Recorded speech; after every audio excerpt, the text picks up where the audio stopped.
Bien, amigos, tenemos a Iván Gatón, Ernesto Gatón. que nos va a hablar de la nueva ciencia. ¿Cómo que se llama esa ciencia? La geopolítica. Geopolítica. No, pero eso ha tomado Sí, esto es relevancia viejo, pero ahora ahora. está de moda, es que está Sí. de moda.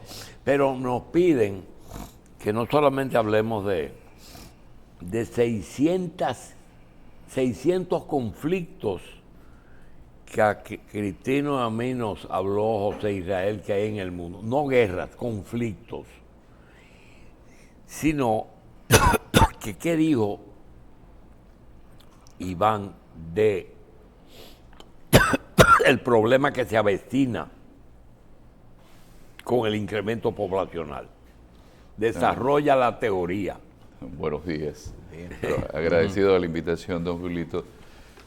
Lo que sucede es que en el estudio de la geopolítica, el Estado es como un ser vivo.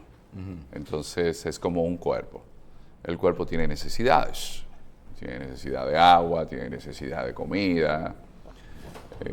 Y, por ejemplo, la frontera es la piel del cuerpo. El doctor Hassin, como médico, sabe que casi todas las enfermedades se reflejan en la piel. De igual forma, si usted no cuida algo tan fundamental como la piel, ya usted sabe que eso luego se va a reflejar en el cuerpo. Pero también hay un elemento fundamental de un ser vivo. Ese ser vivo, aparte de que tiene que alimentarse, que necesita agua, que necesita comida, si usted lo mira en la perspectiva de la isla de la Española, usted se va a encontrar que del otro lado tiene más población que aquí, pero no tiene superficie cultivable, muy poca superficie cultivable, quizás un 4%, ¿verdad?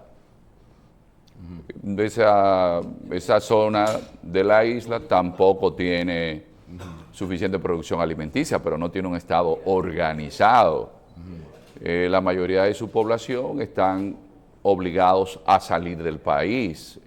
¿Qué frontera es segura en el mundo? Es decir, ¿pueden los europeos detener la avalancha que viene del África subsahariana a pesar de todo el presupuesto que tienen y del muro en Ceuta y Melilla?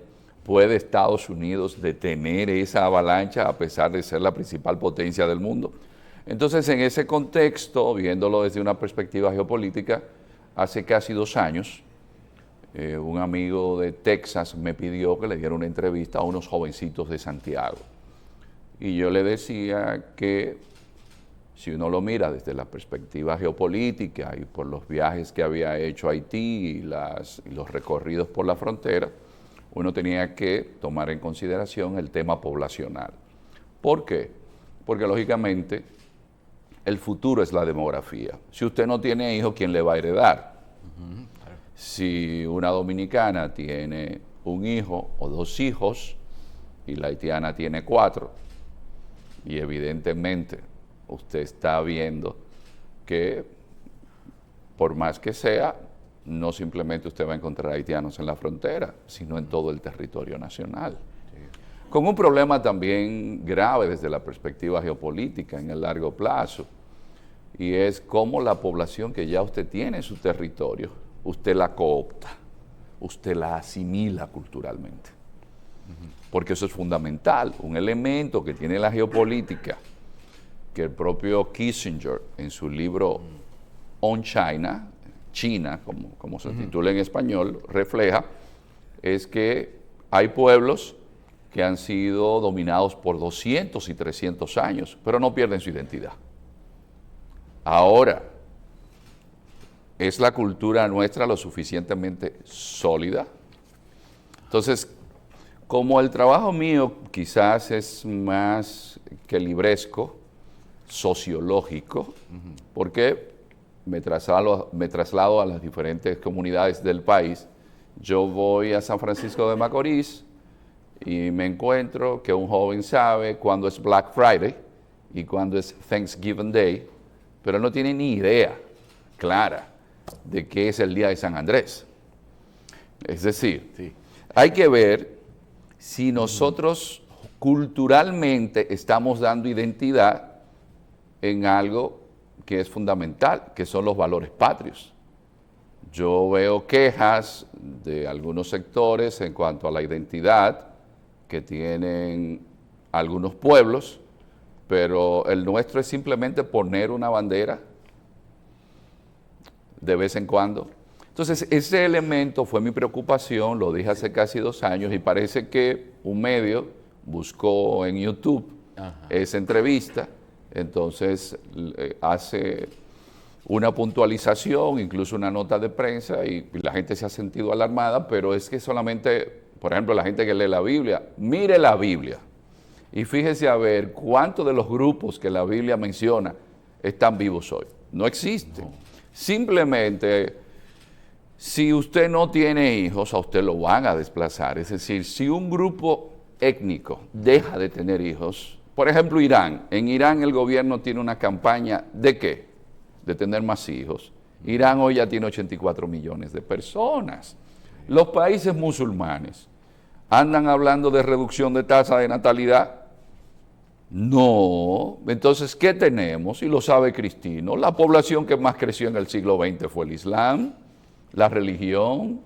Entonces, ¿qué va a suceder si usted tiene, por ejemplo, 33 mezquitas en Haití?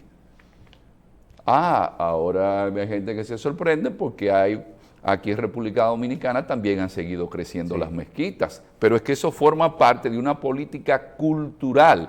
Pero ¿hasta qué punto el mundo occidental está afianzándose en sus valores? ¿Y qué es Occidente? Occidente es filosofía griega, derecho romano y un elemento fundamental, cristianismo. Y si los valores que te dieron a ti en los últimos 500 años, todo ese proceso de hegemonía que fue la modernidad, tú los echas a un lado, hay algo sencillo, científico, en química, cambia una fórmula, le dará los mismos resultados. Sí, pero precisamente en estos días, hablando de esa posibilidad de suplantación, vamos a decir, o de llenado de vacíos en una cultura por parte de otra, yo me pongo a pensar, pero ven acá, España tuvo 700 años a los moros adentro de su territorio y nunca lo vieron como parte de ellos, incluso los expulsaron. Entonces, ¿qué es lo que nos falta a nosotros? La base está en eso, en la falta de promoción y de afianzamiento de nuestros valores culturales para nosotros poder defender y a sentir como propio y defender esta parte de la isla. Sabes que el ser humano, y de ahí de nuevo la geocultura, son 4 elementos que siempre los repito en geopolítica, que caracterizan la geopolítica: poder militar, poder económico, poder tecnológico y poder cultural. El poder cultural es un poder blando, es ese soft power. Sí. ¿Qué es lo que da a una sociedad su cemento, lo que la unifica? Son sus valores. Uno habla, por ejemplo, de China, ¿es el comunismo? No, es el confucianismo. Es Confucio detrás. ¿Qué fue lo que permitió quiénes estuvieron detrás de la reconquista? Fueron 2 primos, los reyes católicos, Fernando e Isabel, de la dinastía Trastámara. ¿Qué fue lo que permitió que España se convirtiera en el primer gran imperio junto a Portugal? Que dicho sea de paso, los Trastámaras, porque Isabel la católica siempre habló portugués porque su madre era Isabel de Portugal. Entonces esa península ibérica, ¿a quién tenía detrás? La visión católica. Entonces, si el mundo nuestro, ese occidental, está en un hedonismo que pierde de vista el referente, es decir, el programa, porque es como una computadora, no es que seamos perfectos, es que esa religión es la que te da el referente de cómo tú debes actuar en la sociedad. Usted dirá, bueno, pero llegó el Estado laico. Pero Europa tuvo un proceso histórico que le permitió, en base a las guerras religiosas, llegar a un Estado laico. Pero sucede que en geopolítica, lo reitero, el Estado es un ser vivo. Y si ese ser vivo que es Europa, en un mundo de carnívoros, se convierte en vegetariano, ¿qué van a hacer? ¿Se lo van a comer? Sí. Entonces, la base fundamental, sí, y los europeos hablando de derechos humanos, que está muy bien, de igualdad, pero que comiencen a propagar y a predicar el cristianismo en países musulmanes. Pero ahora, recientemente, un país muy importante como es India, hay zonas que estaban persiguiendo a cristianos. Yo no estoy yendo a un discurso fundamentalista, no, claro, simplemente estoy planteando que la geopolítica demuestra que es un mundo de carnívoros, no de vegetarianos. Entonces Occidente ha salido con unos discursos, con unas agendas, que cuando usted se fija, ejemplo, Europa era a principios del siglo XX el 25% de la población mundial, ahora es el 7%. A propósito de Europa, ¿cómo ves realmente el futuro del continente? Tomando en consideración la baja tasa de natalidad, los flujos migratorios que están cambiando todo.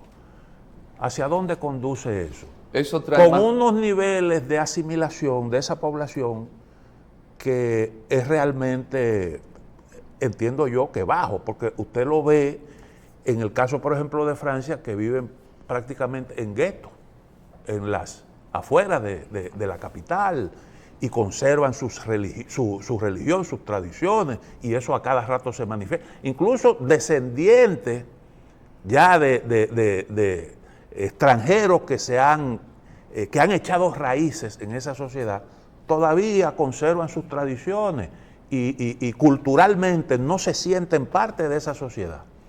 Al menos esa es la percepción que tengo, y ha habido manifestaciones claras de eso. ¿Cómo ves ese proceso? Por ejemplo, hubo un profesor que supuestamente en París habló mal del profeta. Vino alguien y lo degolló. Porque ¿cómo usted va a ofender al profeta? Eso es fundamentalismo de ese lado. Pero el mundo musulmán ha crecido de manera exponencial en Francia, a un punto tal que Francia tiene una tasa de natalidad estable, pero esa tasa de natalidad estable es con musulmanes. Recientemente Suecia, que se ha convertido en un país peligroso por el tema de que hay delincuencia, pero hay zonas que hay una gran presencia musulmana. Note que hasta Islandia ha cambiado sus leyes migratorias e incluso casas que dedicaba para que la vivieran refugiados, muchos de ellos de países musulmanes. ¿Qué ha hecho? Les ha dicho, tienen tal tiempo para salir, y después hasta destruyen las casas. Es decir, es un tema que Europa está en una gran encrucijada, porque al no tener hijos, hay pueblos, y yo recuerdo el caso de un niño, que un alumno mío, español, en la zona de Castilla y León, le dice, ¿qué tal? ¿Qué te ha parecido este pueblo? Y el niño le dice, porque era un niño latinoamericano, le dice, bueno, me ha parecido un asilo de ancianos porque no he visto el primer niño. Entonces, hay que tener cuidado con eso. Por eso yo decía, la demografía es el destino. A usted simplemente lo van a sustituir. Y Europa, lamentablemente, lo vemos como lo decía el Papa recientemente. No estamos teniendo hijos. Iván, mira, nosotros tenemos que, los que le dan seguimiento a la revista, nos piden al doctor del Castillo y a mí que Iván Gatón, Guido Gómez, Fernando Peña, Cristino del Castillo y José Israel Cuello los viernes lo hagan con más frecuencia, porque los temas que se tratan no son inmediatos, no es inmediatismo. Pero no quiero que te ocurra lo que le ocurrió a Consuelo Despradel, que ella traía un folder con una temática, entonces yo me ponía a hacer comentarios y ella tenía que irse con el folder sin tratar todos sus temas. Y un día cogió y me mandó a la porra y hizo su programa. En 2 o 3 ocasiones tú has venido con unos libros. Y hoy nosotros queremos dar la oportunidad de hablar de ellos. Pero antes, yo quisiera introducir un elemento que es muy importante en el tema haitiano y en el tema impositivo que tratamos antes de tú entrar. Se trata de que si las guerras son esencialmente económicas, es decir, siempre desde que el mundo es mundo, si el objetivo es conquistar o lo que sea, pero por razones económicas, y que en algunos casos, por ejemplo, la Iglesia Católica, que defiende lo que ustedes hablaban de las migraciones, lo defiende porque la Iglesia y algunos sectores piensan que el hombre es un ciudadano del mundo y que debe de moverse para donde le dé la gana. Pero cuando afecta el trabajo de otras naciones o el desarrollo de otras naciones, hay problemas. Por ejemplo, en el caso dominicano, es uno de los conflictos que hay en el mundo. Es uno, no una guerra, pero quizá es peor que una guerra, porque la guerra tiene un principio y un fin. Entonces, el tema económico, en el caso dominicano, que te dicen, pero es que los empresarios se benefician de una mano de obra barata. Y te dicen, ayer tuvimos un invitado que tiene cuatro muros. Un muro físico, un muro económico, un muro tecnológico para vigilar por el aire la frontera y un muro de salud. 4 muros, y lo desarrolló. Ahora yo te pregunto, la guerra, el conflicto con Haití, ¿qué componente económico tiene? Bueno, hay que ver, por ejemplo, no solamente para extrapolar, Estados Unidos económicamente ve favorable la migración, porque aumenta su Producto Interno Bruto. Es innegable que lo mismo sucede en Europa, donde llega una mano de obra barata y trabajadora, porque la que está en el suelo nativo está más entretenida en otras cosas, y esa gente está obligada a trabajar, evidentemente. Pero esta gente que viene a trabajar también trae otras cosas. Sí, pero... A veces trae avance, como en el caso de Von Braun, Einstein, pero también a veces trae enfermedades, atraso, cultura. Sí, pero aquí es la migración regulada. Hay distintos modelos para las migraciones. Ahora, si usted piensa en el modelo migratorio, en que usted tiene una casa y la casa usted la diseñó para que vivieran 15 familiares, pero ahora usted tiene 15 refugiados, ¿cómo usted funciona? Entonces, ¿qué sucede? Que ahora hay un problema grave que no se habla del mismo. Y es que el tema del cambio climático, aunque usted no crea, hay aguaceros más fuertes, huracanes más fuertes, fenómenos climáticos más poderosos que están obligando a que en la actualidad veamos a más de 200 millones de personas que están yendo a otro lugar. Es decir, tenemos en este momento 200 millones de personas moviéndose alrededor del mundo. También vienen las situaciones del mundo. La presión migratoria que hay por causa climática, por causas de guerra, y es lo que podríamos decir de Haití. Si usted está en Puerto Príncipe y un día dispara de un lado y un día disparan del otro, y a la iglesia que usted va, yo siempre lo digo, porque no hay algo más espantoso que eso, que usted vaya a una iglesia y que se aparezcan los pandilleros y violen a las mujeres que están en la iglesia. No. ¿Qué esperanza usted tiene de estar en ese país? Usted se va a ir al que le dejen llegar. Entonces, en el caso nuestro, que le queda más cerca. que le queda más cerca. Entonces, los empresarios, en este caso, ¿qué hacen? Bueno, si el Estado no tiene una regulación apropiada, la van a utilizar.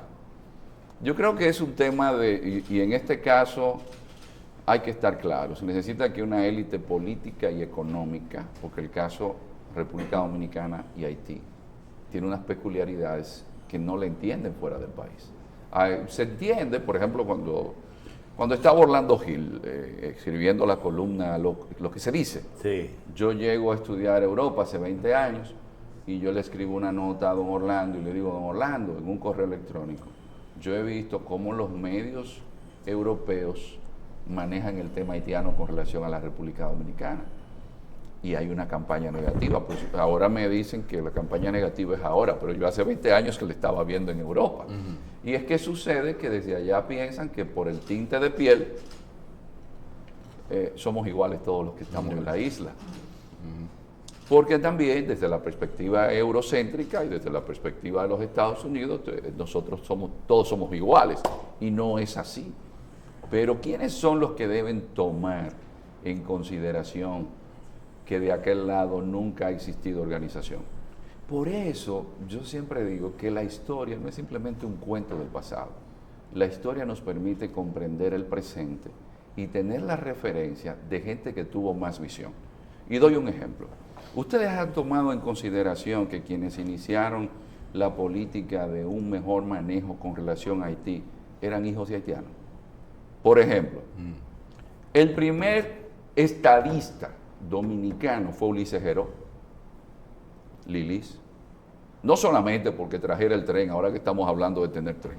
No solamente porque dijera los padres de la patria. No solamente porque trajera la electricidad. No solamente porque trajera las grandes inversiones desde el extranjero. Sino también porque en Haití el presidente Hippolyte, quien lo determina es él. Los servicios de inteligencia de Lilis estaban en Haití. De hecho, antes de que lo asesinaran, o que ocurriera el magnicidio, como lo quieran llamar, estuvo en Haití visitando a sus compadres y sus comadres. Y Lilis, en una carta que yo conseguí del Ministerio de Relaciones Exteriores, le decía al general, al gobernador de Montecristi, y cuando usted vea en la frontera al presidente Hipólito, mucho cuidado con usted tomarle las bridas del caballo.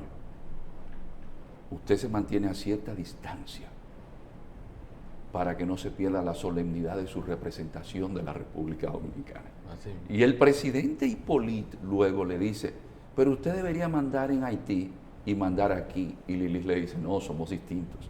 Pero luego, tomando en consideración, el nieto de una haitiana, Dilletá Chevalier, que su referente era Lilis, incluso veamos a Trujillo vestido igual que Lilis, Sí. no fue el que tomó el programa de gobierno del Partido Nacionalista de Américo Lugo, que quien lo estructura es quien escribe este libro, La Isla Tortuga, Manuel Arturo Peñavalle. ¿Y qué tienen diseñado? Una política en la cual, en una carta que Peñavalle le dirige a Jorge Mañax, el ministro de Relaciones Exteriores de Cuba, ¿qué le dice?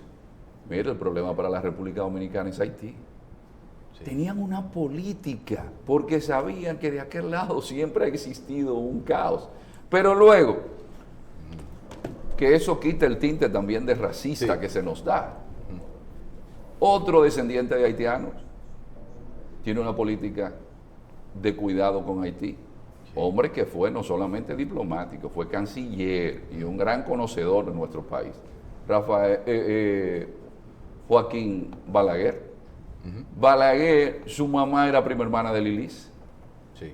Prima hermana. De Lilis. Es decir, que nosotros hemos tenido casi 70 años donde presidentes nuestros son de ascendencia haitiana. ¿Somos racistas? No, pero desde fuera no. Desde fuera no lo ven así. Y yo creo que quizás nuestra ingenuidad, porque no estamos dándonos cuenta, las políticas migratorias que tiene las Bahamas, pero que las Bahamas tienen a los ingleses detrás. En las políticas migratorias que tienen en Martinica y Guadalupe, pero ahí tienen a los franceses detrás. La política migratoria de Cuba, que cuando llega un haitiano lo rehidratan y lo devuelven. Pero es que los cubanos tienen su política. Sí. Pero a nosotros no. Nosotros nos ha faltado, y esto hay que decirlo con toda honestidad, pensar en nuestros nietos y en nuestros bisnietos. ¿Por qué? Porque cuando usted habla con alguien, y me tocó hablar con diplomáticos de varios países, y para mi sorpresa, estaban desahuciados con Haití, porque me decía un embajador, no, nosotros dimos tanto de ayuda para un hospital y ese dinero desapareció. Y otro decía, dimos tanto de ayuda para esto y ese dinero desapareció. Entonces, yo creo que hay cierta ingenuidad. Para la comunidad internacional, el tema es el largo plazo. Nosotros de ingenuos, creyendo que la comunidad internacional quizás pueda ayudarnos a resolver el problema, pero en la medida que el tiempo ha ido pasando, después del desastre del terremoto, ¿qué hemos tenido? Un Haití, que ahora la comunidad internacional está asustada porque temen que Hezbollah tenga presencia en Haití. Hasta eso me encontré yo en Washington, haciendo trabajo de campo, porque en el Islam chií usted practica la taquía o la simulación, pero ahora se asustan porque tienen 33 mezquitas en Haití y ven que el Islam ha ido creciendo.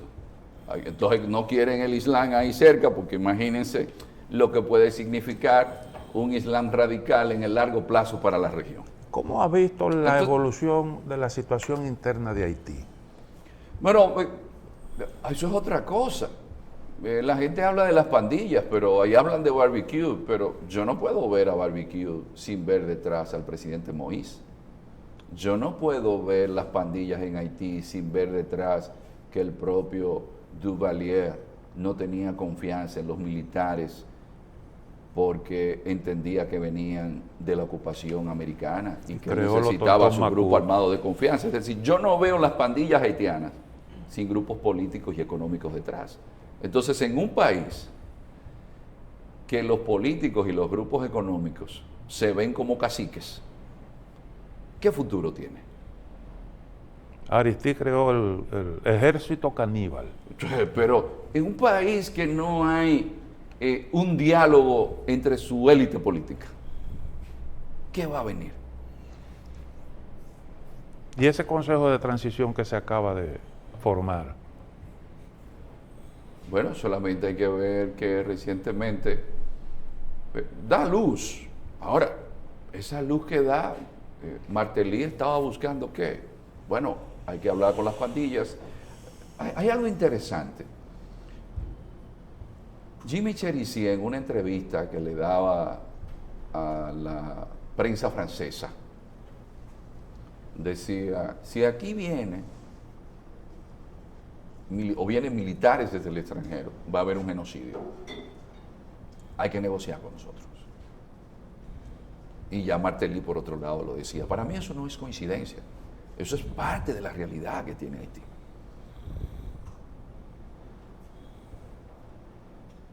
Ahora, ¿dónde van a ir los haitianos? Si ubi pane, ibi patria. ¿Dónde está el pan, está mi patria? ¿Dónde van a ir?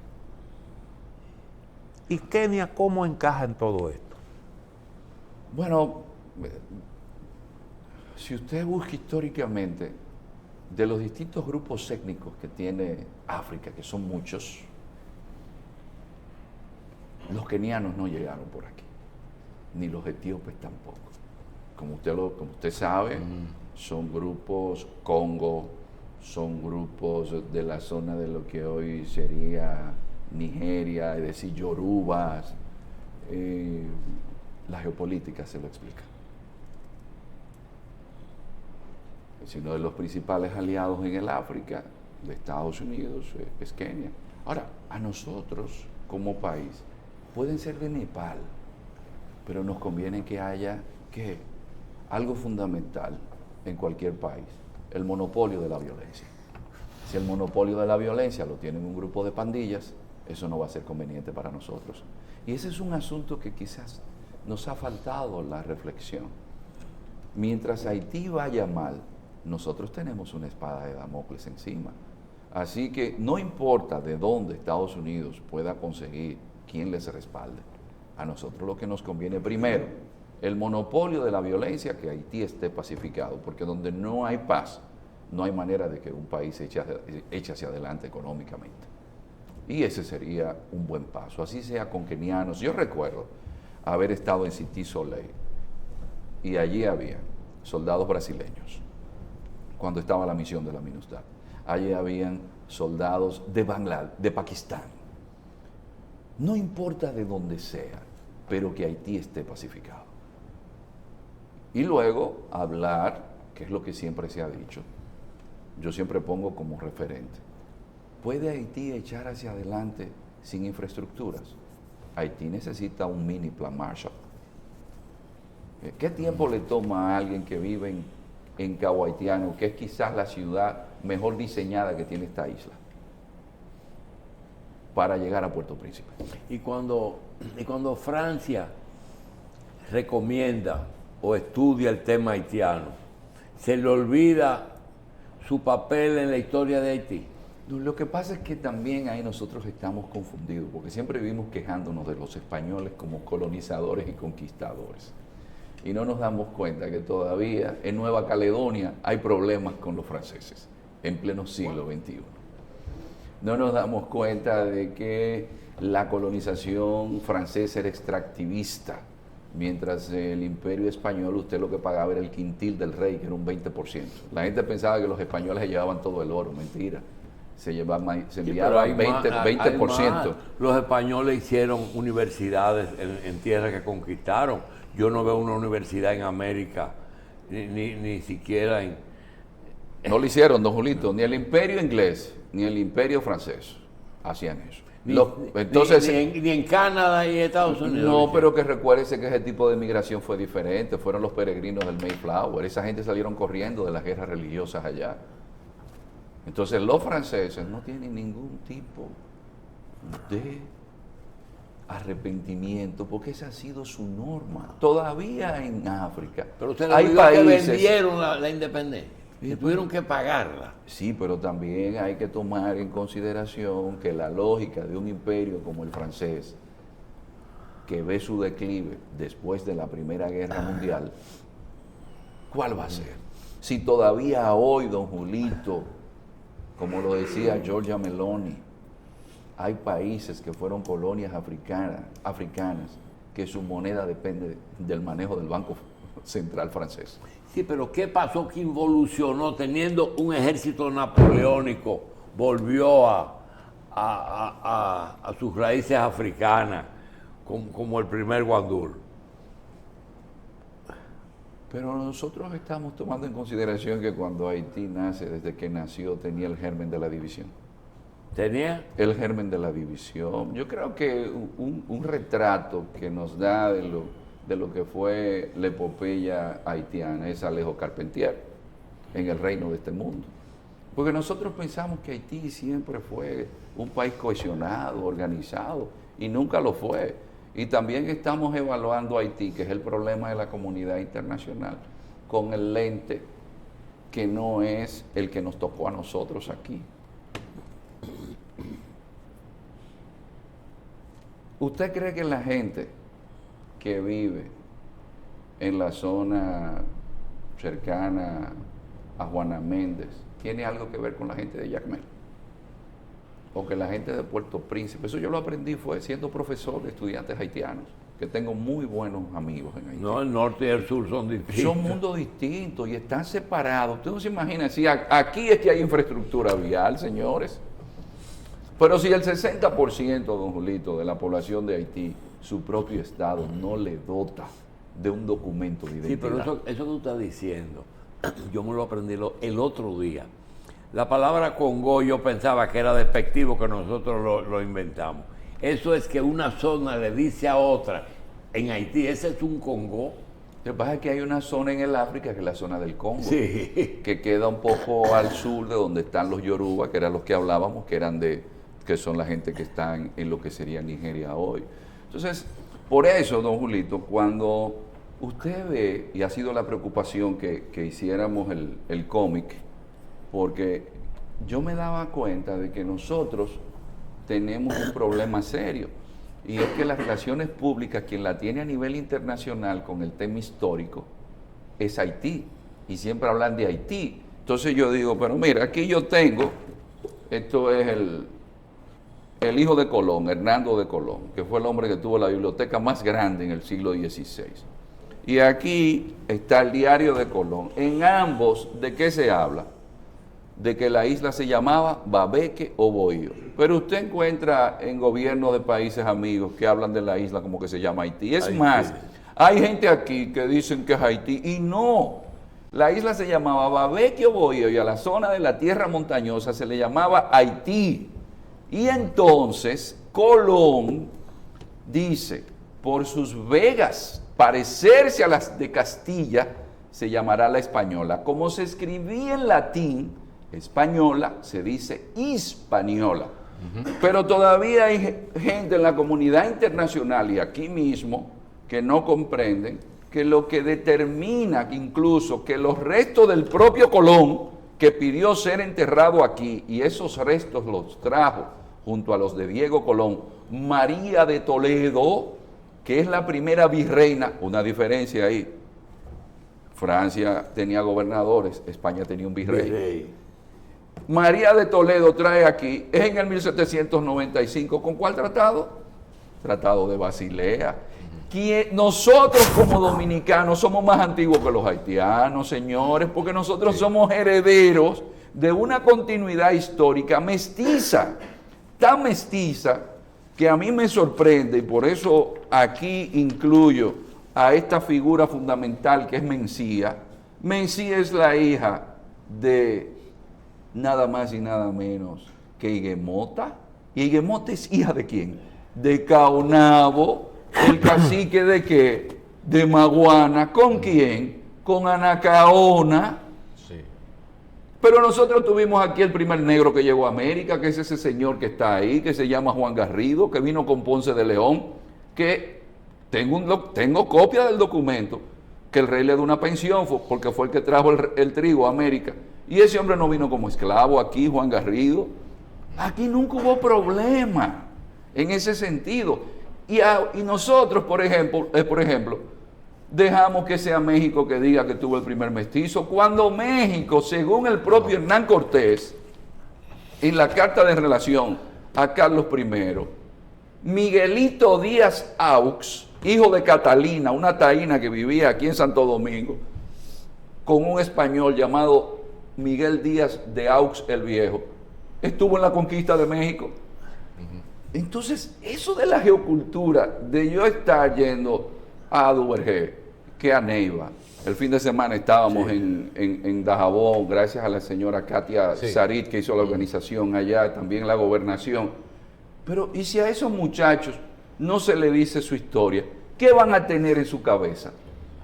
Entonces, hay que decirle que nosotros, los dominicanos, somos primero no solo que los haitianos, no, sino que es aquí en esta isla que se establece el proceso más importante que ha tenido la humanidad en los últimos 500 años, el encuentro de los europeos con América, que cambió el mundo para siempre, porque América no estaba vinculada al resto del mundo, porque los europeos sí sabían que África existía, y que el Asia existía, que existía Catango y que existía Catay y Zipango. Pero, ¿dónde fue que se inició todo? No fue aquí. De aquí no salió Vasco Núñez de Balboa, que descubrió el Pacífico. Ahora que se habla de que el mundo se movió al Pacífico. Aquí no fue que llegó también Pizarro, que después se fue a Perú. De aquí no fue que se conquistó toda Sudamérica. Aquí no fue que se instaló el primer cabildo, el primer ayuntamiento. Aquí no fue que se inició también lo más importante que hablamos ahora, que son los derechos humanos, con el sermón de Adviento de Fray Antón de Montesinos. ¿Y por qué no se resalta eso? ¿Ustedes se imaginan que fuese en Estados Unidos que estuviera la ciudad colonial con tantas primacías? Y nosotros solamente hablamos de turismo de sol, arena y playa, donde tenemos ahí, yo siempre digo, pero señores, solamente hay que ver que el imperio moderno más grande que ha tenido el mundo es Estados Unidos y se descubre desde aquí. Sí. Y la casa de Ponce de León está ahí. Ah, pero hay gente que se atreve a aceptar que fue desde Puerto Rico, pero Ponce de León, quien le da la encomienda de Borinquen es Nicolás de Obando. Pero ¿por qué no nos preocupamos por resaltar esos elementos que le den al dominicano identidad? Y que no se esté diciendo que Haití, la epopeya haitiana. Pero ¿y la epopeya nuestra de continuidad histórica y de valores ininterrumpidos? ¿O olvidamos, y usted que fue amigo de alguien que sí conocía todos estos recovecos, que fue un maestro para mí, Antonio Abreu Flores, Tonito, y la gente olvida Palencao? Nosotros como pueblo hemos perdido esa identidad. Ahora, se le está enseñando a esos muchachos que van creciendo esos elementos. Bien.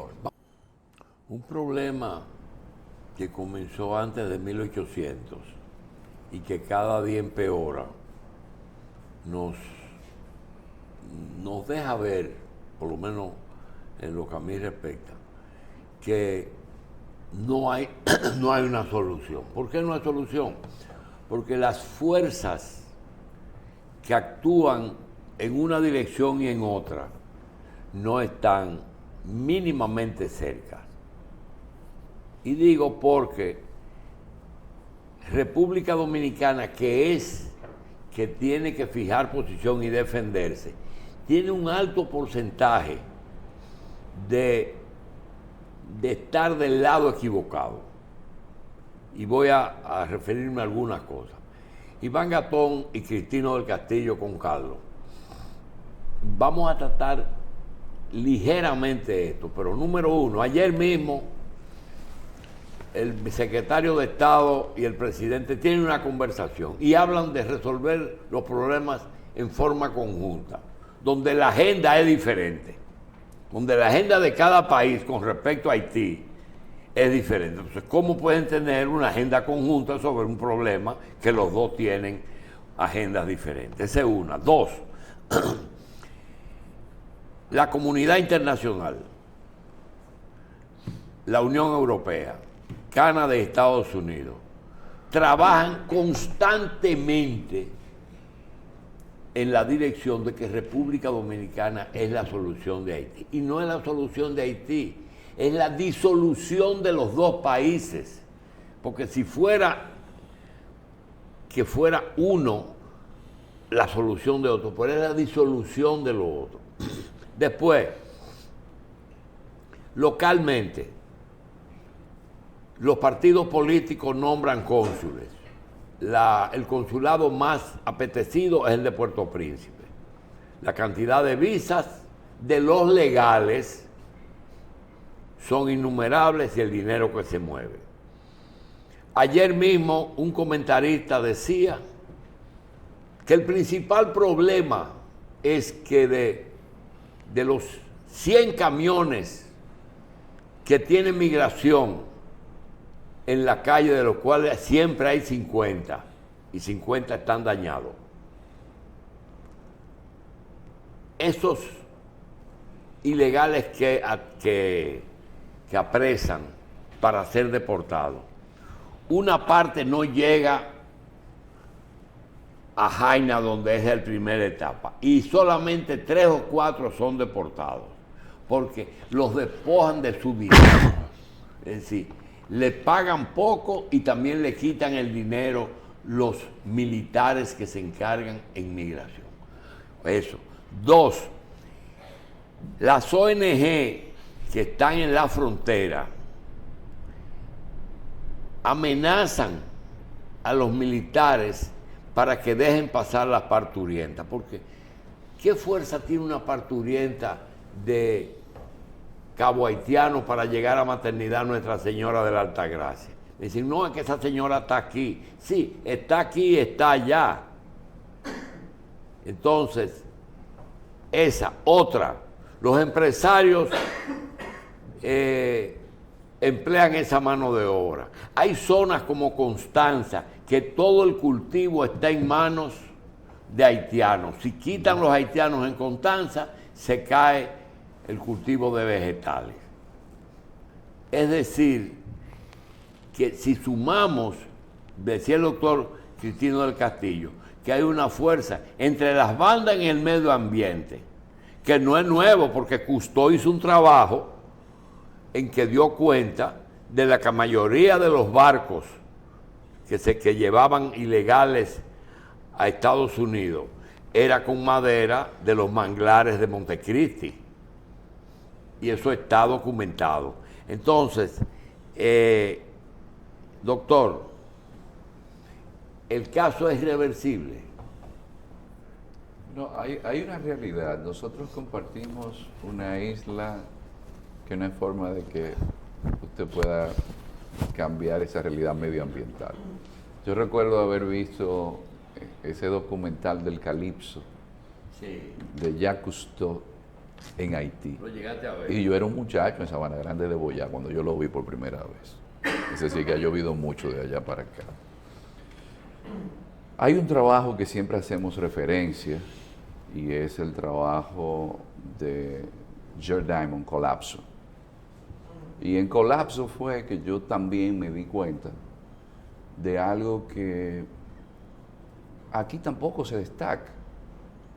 Y es que Diamond dice que Trujillo, en comparación con lo que había sido Duvalier, fue un buen gerente. Pero también destaca lo que hizo Balaguer en términos medioambientales. De hecho, aquí todavía el subsidio al gas licuado de petróleo es algo que lo instaló Balaguer, de caras a evitar que se produjera carbón vegetal para que no se siguiera deforestando.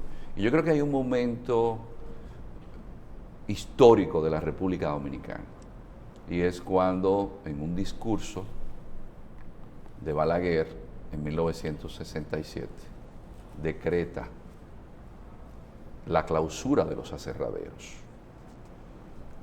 Y de ahí en adelante ustedes van a ver que incluso todo lo que es el Parque Nacional Cotubanamá, que está en la zona que comprende Higüey, la gente le llama Valladolid de la Romana, por eso pertenece a Higüey. Toda esa zona, incluyendo otra gran cantidad de parques nacionales, que Diamond lo resalta, Balaguer establece una gran cantidad de parques nacionales. Y la protección de los manglares, la protección de los manglares por la biodiversidad. Entonces, ahí nosotros en tenemos... aquel entonces, cuando todavía no se concebía, no se tenía la suficiente conciencia del problema medioambiental y la necesidad de proteger el medio ambiente, Balaguer lo tenía clarito. Eso es en el 67. Yo digo esto, don Julito, porque uno que está allá ubicando asilo y que está viendo más allá, porque usted sabe que nosotros tenemos un problema en la democracia. Por eso fue que traje este libro de Alexis de Tocqueville, que dice que no hay peor sistema que la democracia, cuando los que nos gobiernan no tienen conciencia de lo que es la democracia. Y es que mucha de esa gente que usted ve por ahí no tiene ni idea de lo que es ser un estadista. Las medidas que tomó Balaguer con relación al medio ambiente nos han salvado de que no seamos Haití hoy. Y eso no se quiere reconocer. Es más, todavía nosotros que solamente nos circunscribimos a resaltar lo negativo de un político, en el largo plazo, si usted le pregunta a un niño hoy cuál es su tema de preocupación fundamental en términos escolares, un niño inquieto le va a decir el medio ambiente. Pero imagine, le han dicho a ese niño, o cuando ese niño investigue, que los primeros parques nacionales de este país, donde está la mayor fuente de agua, que se beneficia al sistema eléctrico, los inició Trujillo. ¿Cuándo fue que tú dijiste que estaba viviendo cuando apareció en Monteplata? En Sabana Grande de Boyá. Pues mira lo que te voy a contar. Cuando Balaguer asumió la verdadera presidencia, que fue cuando matan a Trujillo, que Balaguer entonces era títere, que pasa a ser presidente. Él envía a Rafael Tomás Hernández a 2 o 3 países que él había estado de embajador a ver parques, y algunos creen que fue parques de esos que se hacen en la ciudad. No, parques nacionales. Y lo primero que se hace aquí es la continuación de la Máximo Gómez, que se hizo de lo que es Máximo Gómez hacia lo que era antes, que era la Tiradentes, que todavía se dice el cementerio de la Tiradentes. Te lo digo porque cuando él regresa en el 66, ¿qué es lo primero que hace? Rompe con Lora, porque Lora defiende a los aserraderos, y él cerró los aserraderos y crea los parques nacionales. que dice el ingeniero Cuello, que irónicamente le pone los nombres de aquellos que deforestaron esos parques. Pero note usted la importancia de la visión de los estadistas, porque el primer parque nacional, el José del Carmen Ramírez, que es donde está Valle Nuevo y donde están las pirámides, eso fue Trujillo en el año 1947. Y el segundo parque, que es el J. Armando Bermúdez, que nace el Yaque del Sur en el J. Armando, camino al Pico Duarte. Eso lo hace también Trujillo en el 58. Y luego los otros parques nacionales los inicia Balaguer. Entonces, esa realidad medioambiental, como nos expresa George Diamond en Colapso, es difícil. ¿Por qué? Porque si usted mira la densidad poblacional de la isla, y de nuevo, el Estado como un ser vivo, no es lo mismo donde comen 2 en una casa a donde comen 8.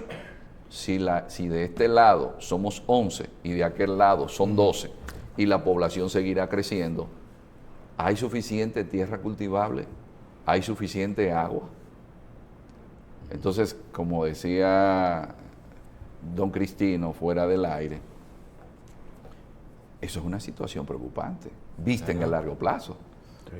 Estamos planificando nosotros a 30 o 40 años. Una de las graves preocupaciones para cualquier académico siempre resulta ser mirar en el largo plazo. ¿Por qué? Porque los académicos siempre son tomados como teóricos, incluso son despreciados. Porque los políticos siempre están pensando en las próximas elecciones y no necesariamente en democracia usted tiene buenos políticos. ¿Por qué? Es evidencia que para usted ganar una candidatura, usted lo que necesita es dinero. Nadie consigue ni una regiduría si no tiene con qué hacer inversión para ganar. No es un tema de programa de gobierno, no es un tema de pensar en el país. Y por eso fue que me permití, porque mi tema de investigación de por más de 15 años es la democracia. Ajá. Y Alexis de Tocqueville llega a una conclusión y dice, no sé cómo explicarle a mis lectores que después de haber hecho este trabajo, porque estaba en contra de las revoluciones, me he encontrado que no hay algo peor que en una sociedad la gente esté aletargada y no piense en las transformaciones de esa sociedad. Estamos nosotros trabajando de cara a pensar en la herencia que le vamos a dejar a las futuras generaciones con la situación que tenemos. Es decir, esa élite política nos presenta en sus programas de gobierno con un tema que no es de un partido político, porque creo que aquí hay una equivocación. El problema haitiano no es un tema de un partido político, es un tema del Estado dominicano. Y esa es la política que debería tener el partido político más pequeño, es el que debería tener el más grande, porque todos deberían estar unidos con relación a ese tema. Porque esa es la espada de Damocles que le va a caer encima a todos, sin excepción. De hecho, yo no he visto, una de las cosas que yo no he visto mencionar la palabra política de Estado aquí en nada, en ninguna parte, en ningún partido, en ningún político, ni siquiera en ninguna ley. Es decir, quizás lo más parecido es la Estrategia Nacional de Desarrollo, que todavía está prácticamente es un enunciado, una declaración de intenciones, pero que no tiene, es una ley sin sanción por incumplimiento, inclusive. Pero yo creo que lo que debemos es sentarnos como sociedad y ser honestos. ¿Hasta qué punto el accionar de nuestros dirigentes políticos está acorde con la gravedad de una situación que es como una especie de un cáncer que ya empezó en un lado del cuerpo, pero que como lo que ha afectado son los dedos y yo no soy el dedo, eso a mí no me molesta mucho. Sí, eso es lo que... Entonces, estamos dándonos cuenta de que esa situación hace metástasis, de que mientras nosotros estamos diluyéndonos en asuntos inmediatos, el futuro del país nos urge y nos llama, de que estamos solos en esta situación. Nos estamos dando cuenta de que lo que ha venido sucediendo en Haití ha sido con la mirada indiferente de la comunidad internacional. Dijiste algo importante. Haití necesita un plan Marshall. Y yo la verdad es que veo como que hay la intención un poco de combatir la inseguridad que hay en Haití. Y yo me pregunto, ¿qué va a pasar en el largo plazo? Si usted ve cómo han evolucionado las cosas, cómo se han manejado los líderes haitianos en ese escenario que es el Consejo Presidencial, que se creó una especie de presidencia colegiada, cómo se privilegian los intereses personales, los intereses grupales, y el país que se está cayendo a pedazos no es una prioridad, hasta el punto de que, bueno, creo que hoy aparece la información de que como que se pusieron de acuerdo para escoger un primer ministro, pero la lucha interna ahí es una cosa tremenda. Y yo pregunto, bueno, ¿qué va a pasar en el largo plazo? Porque suponga que logramos estabilizar Haití, celebramos elecciones, pero hay un compromiso con la continuidad de ese proceso. Los haitianos, el liderazgo haitiano está realmente sintonizando con las necesidades del país, y si hay algún tipo de planteamiento con respecto a eso, porque yo entiendo, ya tuvimos una experiencia, una misión que duró 14 años, y desde que se retiró ahí comenzaron los problemas. Bueno, ya se veía cómo las cosas... Porque el tema no es solo seguridad. Exactamente. Es decir, se gastaron millones de dólares, pero el componente solamente era seguridad. Por eso lo del Plan Marshall, yo digo, es una cuestión sistémica. Usted tiene que invertir en infraestructuras, usted tiene que invertir, hablamos de democracia, pero la democracia es que la gente vaya y vote. Usted le compra el voto. Pero peor aún, en un país donde el 60% de la gente no tiene documento para ir a votar, ¿cuál es la legitimidad? Ok, está bien, los menos. Pero hay asuntos estructurales que usted se pregunta y usted dice, pero si yo me voy epistemológicamente a lo que significa democracia, eso como que no me da democracia en un país que el 60% de la gente ni siquiera puede ir a votar. Y eso, que hay un asunto, don Cristino, que hay que tomar en consideración. Y la corrupción. Garantiza un grupo de notables que no vaya a haber corrupción en un país que la corrupción ha sido un tema endémico. Cuando yo veo el tema, se lo digo porque en una ocasión me decía un amigo que estábamos analizando un país de América Latina, y yo le decía, pero mira, cambió de gobierno, y me decía, no, los que van a llegar ahora se van a poner de acuerdo a ver si roban menos que los otros, pero al final del camino van a robar. Es decir, ¿de qué manera en estados de esta índole, estados totalmente fallidos, se puede manejar solos, sin una tutela? Hay una figura que, bueno, que es odiosa, pero que en su momento, en un conversatorio, en una peña que don Tonito Abreu tenía, usted recuerda que Tonito fue congresista y Tonito fue a Haití, y después que él vino de Haití, algo que él resaltaba era que no había manera, y estoy hablando de hace muchos años, de que se saliera camino si no era con un fideicomiso. Eso no es posible, lo del fideicomiso, pero sin tutela de Estados Unidos o de organismos internacionales, en este caso de Estados Unidos, si dejamos solos o si se dejan solos a los haitianos, ¿podrán resolver la situación? ¿Cuál ha sido el resultado desde la caída de Duvalier? Entonces, yo creo que es un tema de más de hacer conciencia y darnos cuenta que estamos planteando escenarios en Haití que no se corresponden con lo de un Estado funcional.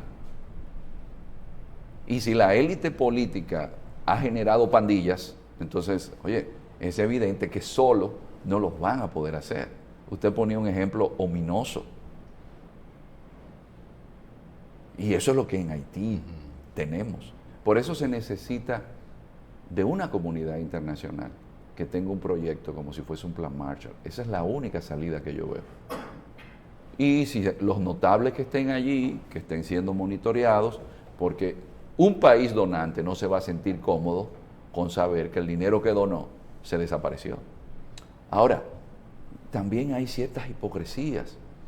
Hay dos cosas que en su momento un político venezolano muy avesado, que era Carlos Andrés Pérez, decía que no se podían ocultar: la tos y la riqueza.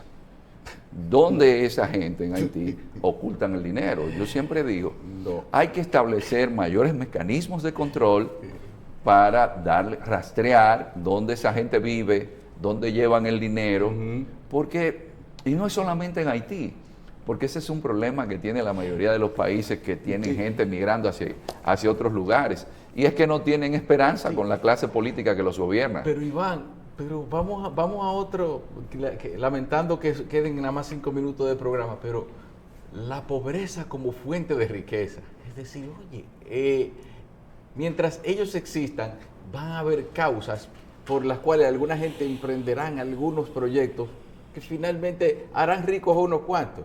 Porque, ¿quién fue que? Bueno, nuestro fallecido compañero Machi Costa nos decía, es que un haitiano le dice, oye, es que en tu país roban dinero. Sí, los políticos roban, sí, pero aquí se lo roban todo y allá roban y hacen algo, pero aquí roban y no se hace nada. Es decir, esa pobreza como pretexto para alguna gente enriquecerse, ¿no es quizás lo que ha llevado quizás a eternizarse un poquito esa situación de Haití?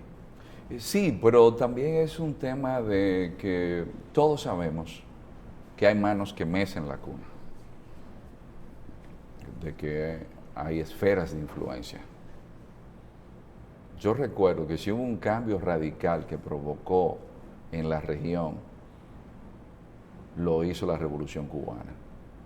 Cuando vieron que Fidel Castro lo que estaba pidiendo era reforma agraria, de inmediato Kennedy aupó todo ese proceso de reformas agrarias e instauró unas políticas con relación a la región. De hecho, el tema de las zonas francas aquí, la gente no sabe que eso vino como una iniciativa de la Cuenca del Caribe que se organiza en el gobierno de Carter para quitarle presión a los grupos de izquierda y generar más empleos en la región. Entonces, cuando los imperios, que tienen muy bien vista toda la zona, y por eso yo siempre he dicho, porque uno debe estar consciente, Estados Unidos es donde nosotros tenemos esfera de influencia, no solamente en términos comerciales, no solamente en el turismo, sino que es una realidad, es el imperio que tenemos al lado. Ahora, Estados Unidos debe estar consciente, su élite política, de que la desgracia del pueblo haitiano podría convertirse luego en la desgracia de un pueblo como el dominicano, que demostró después del 65 que pudo dejar de lado sus diferencias y que ha tenido una democracia con sus altas y sus bajas, pero que es un ejemplo. Un país que se ha transformado con todos los elementos negativos que aparecen en las sociedades, pero este país es un ejemplo. Entonces, ¿vamos a apostar al colapso de este lado? Entonces, es bueno que desde allá, la gente que monitorea, que ven estos programas y después hacen los informes, piensen en que lo mejor para ustedes, que dicho sea de paso, como dice el autor de este libro, Fernández Armesto, si hay un país de la región de América que es el que tiene mayor cantidad de estudiantes en universidades, es este. Es decir, es un país de gente preocupada por superarse. El libro se titula 1492, el nacimiento de la modernidad. ¿De dónde es el autor? Fernández Armesto es inglés, aunque suena en español, porque es hijo de inmigrantes españoles que vivían en Inglaterra. Tiene que ser un extranjero el que se da cuenta de todas las cosas que deberíamos atribuirnos y que las publique en un libro, entonces. Nosotros como pueblo, y es lo que uno le pide a esa gente que mece la cuna, que hagan conciencia, que se dediquen un poquito a reflexionar más la diferencia que hay entre Haití y nosotros y lo que implica el descuido de ellos en Haití. Bueno, ahí. Gracias a Iván Ernesto Gatón, experto en relaciones internacionales, por estar con nosotros aquí en Revista 110. Y a ustedes, esta entrevista estará disponible próximamente en nuestro canal de YouTube. Suscríbase, comente y comparta.